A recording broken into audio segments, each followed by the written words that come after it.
FDFS tax Tamil நேயர்களுக்கு வணக்கம்.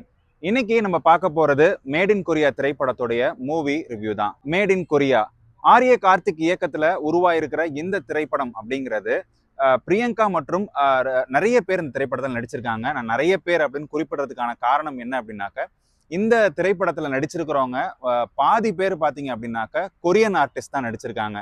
அதனால நமக்கு நடிச்சவங்களுடைய பேர்லாம் ஞாபகம் வச்சுக்க முடியல. பட் இந்த திரைப்படம் எதை பத்தி பேசுது அப்படின்னாக்க, ட்ரஸ்ட். நாம ஒருவர் மீது வைக்கக்கூடிய அந்த ட்ரஸ்ட் அவங்க பின்னாட்கள்லயே பிட்ரே பண்ணி நம்மளை கபலீகரம் பண்ணக்கூடிய ஒரு சூழல் தள்ளப்பட்டா எப்படி இருக்கும், அதுவும் குறிப்பா ஒரு பெண்ணுக்கு அது நடந்தா எப்படி இருக்கும் அப்படிங்கிறது தான் இந்த திரைப்படம் பேசப்படக்கூடிய விஷயங்கள்.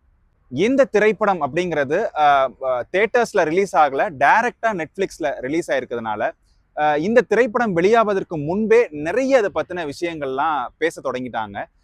ரொம்பவே எதிர்பார்த்த ஒரு திரைப்படம் அப்படின்னு கூட சொல்லலாம். என்ன சொல்ல போனா, ஒரு தமிழ் பெண் கொரியாவுக்கு போய் அந்த கொரியால அவர் எப்படி தனி மனிதரா எப்படி எல்லா சவால்களையும் எதிர்கொள்றார், அவருக்கு முன்னாடி இருக்கக்கூடிய விஷயங்கள்லாம் என்ன அப்படிங்கிறதுலாம் இந்த திரைப்படம் உணர்த்தக்கூடிய விஷயங்கள்.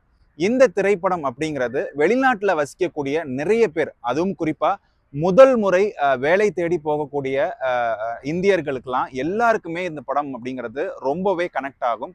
சரி, இந்த திரைப்படத்துடைய கதை என்ன அப்படிங்கிறத பார்க்கலாம்.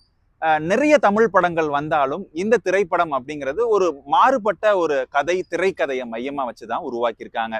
அதாவது தமிழ்நாட்டுல பிறந்த ஒரு பெண் தன்னுடைய சிறு வயதிலிருந்தே கொரியாவுக்கு போகணும், கொரிய மக்களோட வாழணும், கொரியால தான் நம்மளுடைய வாழ்க்கையை அமைக்கணும் அப்படின்ற ஒரு ட்ரீம் கம் கோல் செட் பண்ணி தான் அவங்க தன்னுடைய வாழ்க்கையை தொடங்குறாங்க. அதுக்கு பெற்றோர்கள் கடும் எதிர்ப்பு சிறு வயதுல இருந்தே தெரிவித்தாலும் பெரிய பிள்ளையானா மாறிடுவா அப்படின்னு சொல்லி தான் அதை ஊக்கப்படுத்தாம இருக்காங்க. ஆனாலும் பெரிய பிள்ளையா ஆனது பிறகும் என்னுடைய கோல் கொரியா போறது தான் அப்படிங்கிறது பிரியங்கா ரொம்ப தீர்க்கமா முடிவு பண்ணிடுறாங்க. அதற்கான வழிகள்லாம் என்னன்னு தேடுறாங்க. பட் அவங்களுடைய குடும்ப சூழல் காரணமாக அவங்களால அதை எக்ஸிக்யூட் பண்ண முடியல. பின்னாட்கள்ல தன்னுடைய காதலை வீட்டுல சொல்ல காதலுக்கும் எதிர்ப்பு தெரிவிக்கிறாங்க பெற்றோர். இந்த திரைப்படம் சொல்லக்கூடிய விஷயம் இங்கிருந்து தான் தொடங்குது. அதாவது நாம ஒருவர் மீது வைக்கக்கூடிய ட்ரஸ்ட் எப்படி கபலீகரம் செய்யப்பட்டு அவங்கள ஏமாற்றம் கொடுக்குது அப்படிங்கிறது தான் இந்த திரைப்படம் பேசுது. 12 வருடமா காதலிச்ச தன்னுடைய காதலனை நம்பி வீட்டை விட்டு புறப்படுறாங்க பிரியங்கா. எங்க போறது என்னதுன்னு தெரியாம சென்னை வராங்க. சென்னை ஒரு ஏஜென்சியை நம்பி பணத்தை கொடுத்து ஏமாந்து கொரியாவுக்கு போயிடுறாங்க. கொரியாவுக்கு கிளம்புற நிமிடம் வரைக்கும் அவங்க நினைச்சுக்கிட்டு இருந்தது என்ன அப்படின்னா, தானும் தன்னுடைய காதலனும் சேர்ந்து தான் கொரியாவுக்கு போறோம் அப்படின்னு நினைக்கிறாங்க. கடைசியா போர்டிங் பாஸ்லாம் வாங்கி ஃப்ளைட்ல ஏறி உட்கார்ற வரைக்கும் தன்னுடைய காதலன் வரல. அப்புறமா தான் உணர்றாங்க அவங்க ஏமாற்றப்படுகிறார் அப்படின்னு.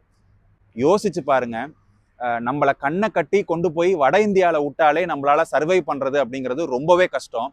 யோசிச்சு பாருங்க, கற்பனை கூட பண்ணி பார்க்க முடியாத மொழியா இருக்கட்டும், உணவு முறையா இருக்கட்டும், கலாச்சாரமா இருக்கட்டும், எதுலேயுமே நமக்கு சற்றும் அறிமுகம் இல்லாத ஒரு நாட்டில், அதுவும் தன்னந்தனியா ஒரு 22 வயது ஒரு பெண் போறா அப்படின்னா அவ என்ன மாதிரியான ஒரு மனநிலையில இருந்திருப்பா அப்படிங்கிறதெல்லாம் இந்த திரைப்படம் மூலமா காமிச்சிருக்காங்க.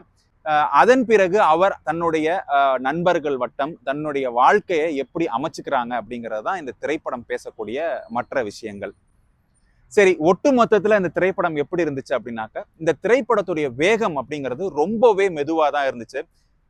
குறிப்பா நெட்ஃபிளிக்ஸ்ல வெளியா இருக்கு அப்படிங்கிறதுனால வீட்டுல எல்லாரும் ரிலாக்ஸ்டா பார்க்கக்கூடிய ஒரு மனநிலையை கொண்ட ஒரு படம் தான் அப்படின்றத இயக்குனர் சொல்லாம சொல்லியிருக்காரு. விமன் எம்பவர்மெண்ட் பத்தி நம்ம நிறைய பேசியிருக்கோம், நிறைய விஷயங்கள் பார்த்திருக்கோம். ஆனா இந்த திரைப்படத்தை பார்க்கும்போது என்னுடைய ஃபேமிலியிலேயே இப்படி தனி ஒரு ஆளா 30 வருடம் வெளிநாட்டுல தனியா போய் குழந்தைகள் எல்லாரையும் விட்டுட்டு தனியா போய் சாதிச்சு இன்னைக்கு அவங்க ஒரு மிகப்பெரிய ஒரு இடத்துல இருக்காங்க. அவங்களுடைய வளர்ச்சியை என் கண்ணுக்கு முன்னாடி நான் பார்த்தேன்.